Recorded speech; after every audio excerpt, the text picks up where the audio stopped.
CJ Opiaza nagbigay ng detalye patungkol sa evening gown na kanyang ilalaban sa nalalapit na Grand Coronation ng Miss Grand International 2024 sa Friday. Indonesian National Director na si Ivan Gunawan, lulutuin nga raw ba ang resulta ng koronasyon para si Indonesia ang manalo?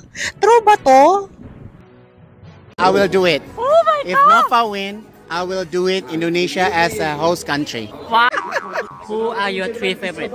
Indonesia. Okay.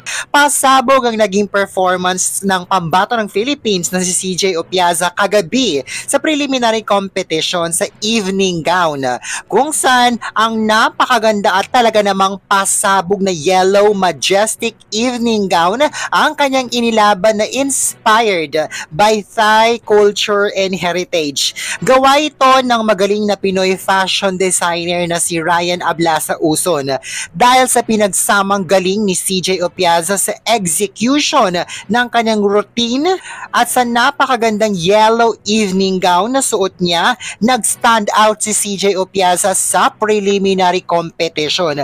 Bilang katunayan nga, pasok si CJ Opiaza sa top spot ng iba't ibang foreign pageant experts ngayon matapos ang preliminary competition kagabi. At dahil 2 days na lang bago ang pasabog na Grand Coronation, inaabangan ngayon ng mga Pinoy pageant fans kung magiging kasing ganda at kasing pasabog din ba ang ilalaban niyang evening gown sa Grand Coronation, tulad ng nilaban niya sa preliminary na siyang nakapagbigay sa kanilang mataas na ranking mula sa iba't ibang pageant experts. Tanong ng mga Pinoy pageant fans, si Ryan Ablasa din ba ang designer ng Grand Coronation evening gown na ilalaban niya?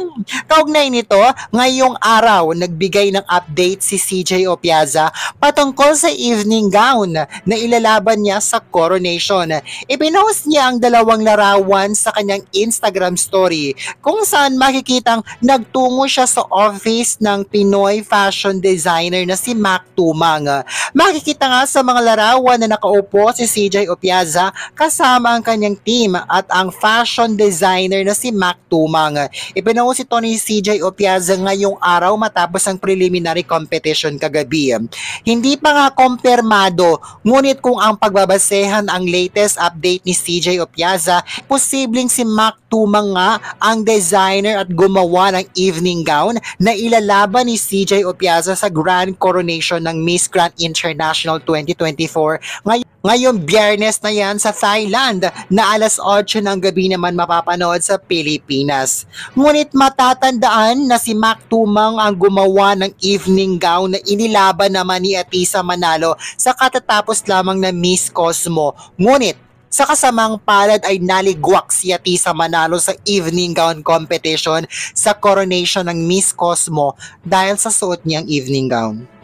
Samantala, sinabi ng National Director ng Indonesia na si Ivan Gunawan sa harap mismo ng Vice President ng Miss Grand International Organization na si Teresa Chai Visut na kapag si Indonesia daw ang pinanalo nila this year, ay willing daw siya na maging host country ng Miss Grand 2025 ang kanilang country na Indonesia. Ngunit tinawanan naman ito ni Teresa Chai Visut. I said to her, if Indonesia win, Indonesia will be a host country next year. Okay. Sinabi pa nga ni Teresa Chai Visut na one of the best candidates raw si Indonesia this year. Ngunit kinontra ito ni Ivan Gunawan at ipinamukha kay Teresa na hindi raw one of the best lang si Indonesia, kundi pinaka-the best raw sa lahat. One of the best. No, not one of the best. The best is the ever.